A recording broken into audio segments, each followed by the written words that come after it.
नमस्कार बंधुरा देखो कलकाताय नेमेई प्रथम चले एसेछिलाम बई मेलाय कलकाता बई मेला। एमनिते एइबार बाड़ी आसार उद्देश्य तो बिये बाड़ी किन्तु सेई साथे बई मेलार लास्ट दिनटा जे पेये जाबो सेटा तो भाबिनी आर पेये जावाटा एकेबारे आमादेर उपरि पाওনা।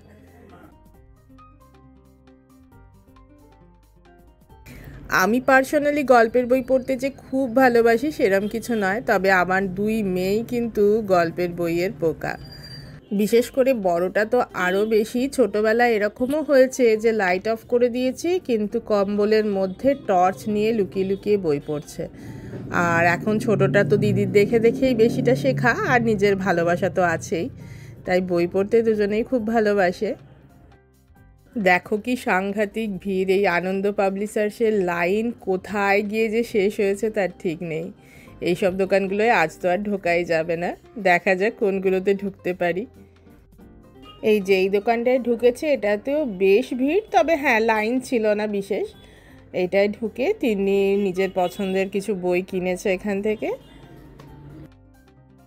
চারিদিকেই ভীষণ ভিড়, তবে ভালো তো লাগছে। অনেক বছর পর আমরা এলাম আবার বই মেলায়। দেখো এত ভিড় যে আমরা অপোজিটের দোকানটায় যাব সেটাই ক্রস করতে পারছি না।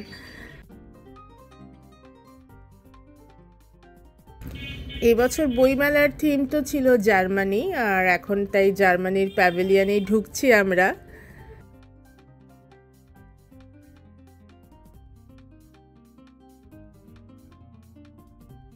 ওখান থেকে তিন্নিকে ডাকছে কিছু একটা গেম টাইপের খেলার জন্য, আর দেখো লজ্জা পাচ্ছে, যাচ্ছে না।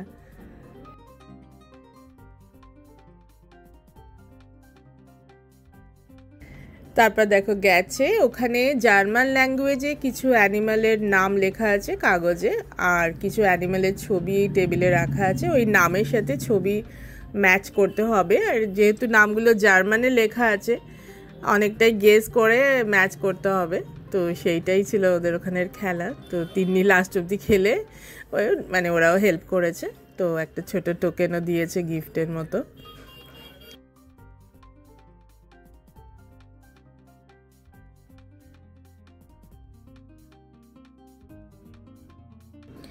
দেখতে পেয়েছি একটা ঝালমুড়ির দোকান, মানে ভেলপুরি আর কি। এরকম দেখলে আমরাও আর লোভ সামলাতে পারি না, কারণ এই রকম স্ট্রিট ফুড আর কি বেঙ্গলের বাইরে আর কোথাও পাওয়া যায় না। বইয়ের দোকানগুলোর সাথে সাথে এরকম খাওয়ার দোকানগুলোতেও কিন্তু বেশ ভিড়।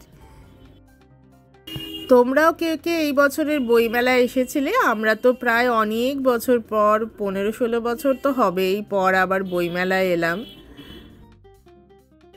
এই সময় কোনো বছর তো আর আমাদের আসা হয় না। এই বছর এই বিয়েবাড়ি পড়ে গেছে আর একদম মানে ডেটে ডেটে এটা ম্যাচ করে গেছে বলেই এরকম লাস্ট দিনের বইমেলা আমরা দেখতে পাচ্ছি। বইমেলায় এই খাবার দোকান ছাড়াও যেরকম এই যে ব্যাগের দোকান, চুড়ি হারের সব দোকান, তারপরে আচার বড়ি এই সব দোকান হয়েছে। আর যেটা অনেক বছর আগে আমরা পাইনি, যেটা এই বছর এসে আমি দেখছি, হয়তো লাস্ট কিছু বছরও ছিল, সেটা হচ্ছে এই সমস্ত FM চ্যানেলগুলো, আমাদের রেডিও চ্যানেলগুলোর সব স্টল আছে যেখানে লাইভ টেলিকাস্ট হচ্ছে, আর এগুলোতেও সাংঘাতিক ভিড়। এই যে কলকাতা বইমেলার guild house, centre point of this book fair. চলো এই সেন্টার পয়েন্টটা থেকে তোমাদের চারদিকটা একটু দেখিয়ে দিই, আর সেই সাথে একটু বইমেলার আওয়াজও তোমাদের শুনিয়ে দিই, চারদিকটা কীরকম গম গম করছে একদম মাইকে। পড়াশোনা করেছি, কখন যে ভালোবাসা আমাকে। আপনার সঙ্গে পরিচয় হলো কিছু কলেজে? ভুলিয়ে ছাড়বে কি বিরাট বিপদে তিনি আছি, নিশ্চয়ই ধারে কাছে ঝঞ্ঝাটে ফেলবে। আমরা এসেছি স্বাস্থ্য পরিবার কল্যাণ দপ্তরের সহযোগিতায় আজ এই স্টলের সামনে আজকে আমরা কিছু দরকারি কথা বলবো। কে তুই?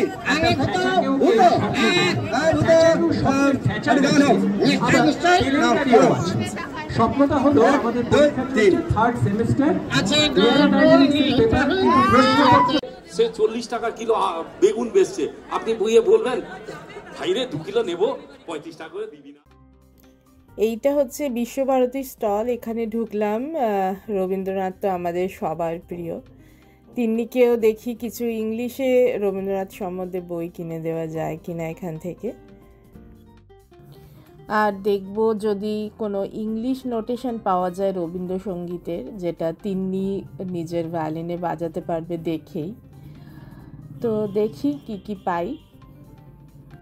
আর ওই যে দেখা যাচ্ছে লিটল ম্যাগাজিনের প্যাভিলিয়ন। এই যে এত বড় লিস্ট, এতজন মেম্বার যারা লিটল ম্যাগাজিন এখানে বিক্রি করছেন, তাদের প্রত্যেককে একটা করে টেবিল চেয়ার দিয়েছে, যারা এখানে বসে নিজেদের বই প্রদর্শন করছেন। অনেক ঘোরা হলো আমাদের, আর বেশ কিছু বইও কেনা হয়েছে। তিন্নি ওর ঠাম্মিকে নিয়ে এসেছিল, ঠাম্মির জন্য বই কেনা হয়েছে। এবার দেখা যাচ্ছে ওই যে এক্সিট, আমরা বেরিয়ে যাব। আর এনার্জি নেই ঘোরার, তবে ভীষণ ভালো লাগছে যে এত বছর পর আমরা আবার একবার বইমেলা দেখলাম। এবার তো বাড়ি ফিরছি। দেখো কলকাতা শহরও কি সুন্দর আলোয় সেজে উঠেছে, কি দারুণ লাগছে দেখতে। চলো তাহলে আজকের ব্লগ এই পর্যন্তই। তোমাদের কেমন লাগলো জানিও। দেখা হবে আবার আমার পরবর্তী ভিডিওতে, যেগুলো পুরোটাই আমাদের বিয়ে বাড়ি নিয়ে কাটবে কটা দিন। সময় পেলে ছোট্ট ছোট্ট করে শেয়ার করব তোমাদের সাথেও। এই যে আমাদের বাড়ি এসে গেছে। এই এরিয়াটা কার কার পরিচিত জানিও। তিন্নি ঘরে ঢুকে ড্রেস চেঞ্জ করে এই নোটেশনের বই নিয়ে বসে গেছে, রবীন্দ্রসঙ্গীতগুলো বাজিয়ে ট্রাই করছে। তোমাদেরকেও একটু শোনাই। আর আজকের মতো সবাইকে টাটা।